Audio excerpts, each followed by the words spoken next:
Bismillahirrahmanirrahim.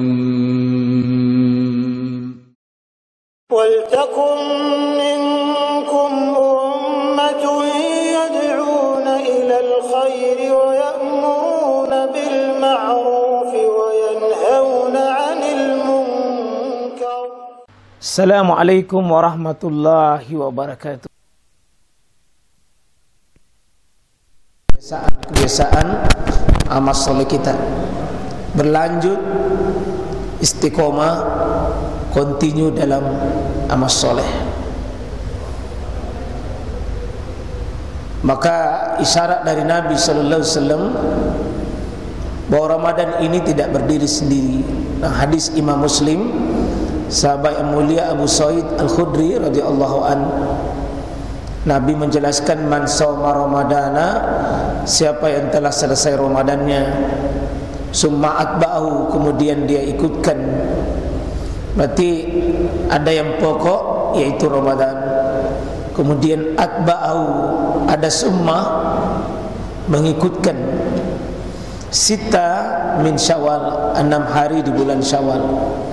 Jadi Syawal dengan Ramadan dan bulan-bulan lainnya itu saling berkait. Ya, bahkan kalau kita buka kitab Lataif oleh Imam Ibn Rajab Al-Hambali, di situ kelihatan setiap bulan itu ada amalan-amalan yang tidak terdapat pada bulan-bulan lainnya. Ya, di sini Syawal Nabi isyaratkan dengan istimrar, kelanjutan, lanjutkan.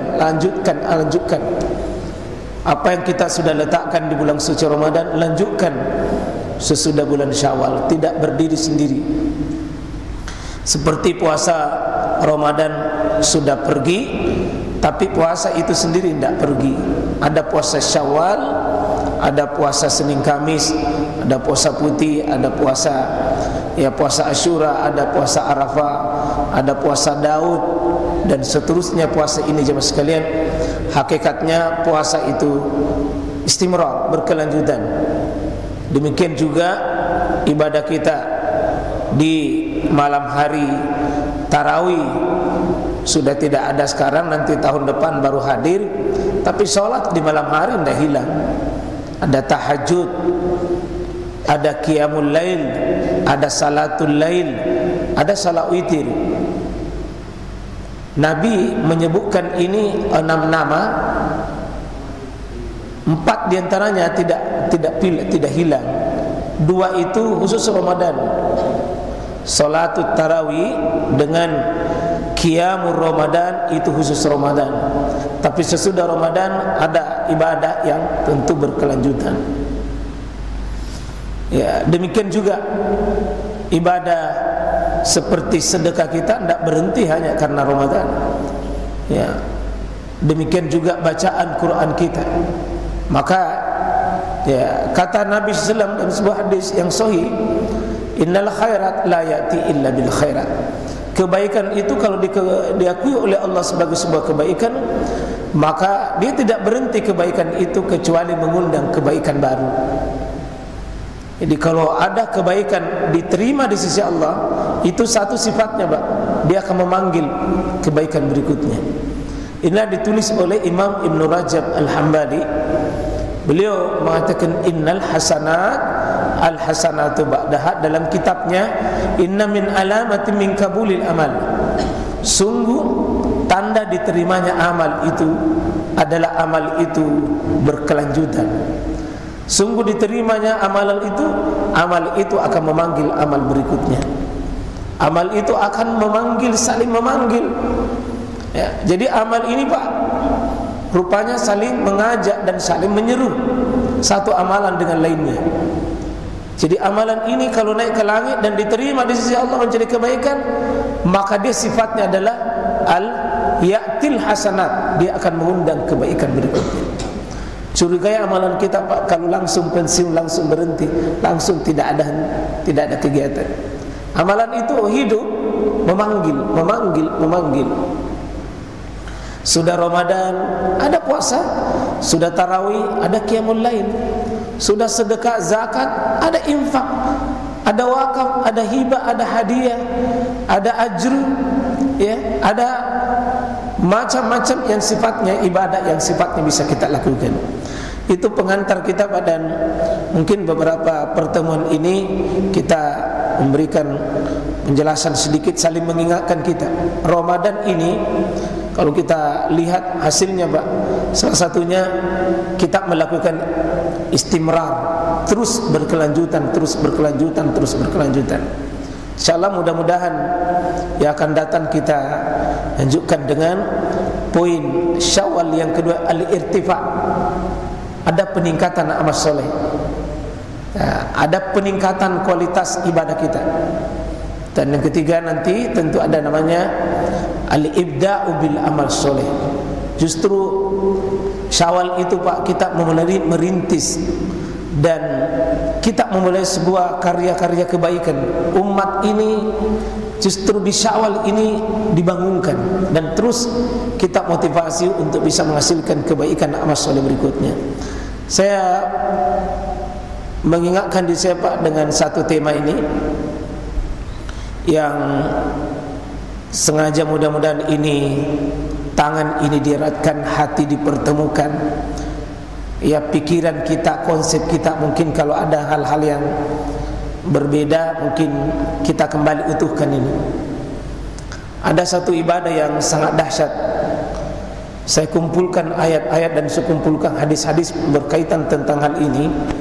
Ternyata dahsyat sekali, Pak.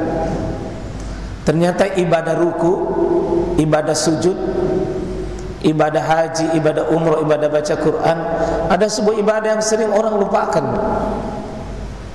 Ibadah ini sangat dahsyat, Pak, yakni memaafkan. Itu ibadah sangat dahsyat. Ya, ibadah sangat dahsyat ini. Tidak kurang dari sekitar 30 hadis yang menyangkut masalah ini. Bagaimana kita diberi sebuah energi, sebuah kekuatan untuk bisa memiliki sebuah sifat.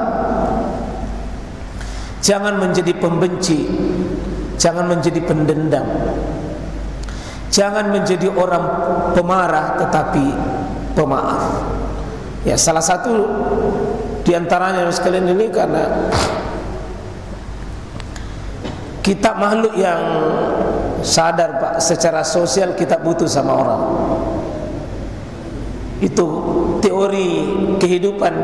Tidak ada manusia bisa hidup sendiri. Semua manusia ini butuh orang lain. Sehebat-hebatnya orang butuh orang lain.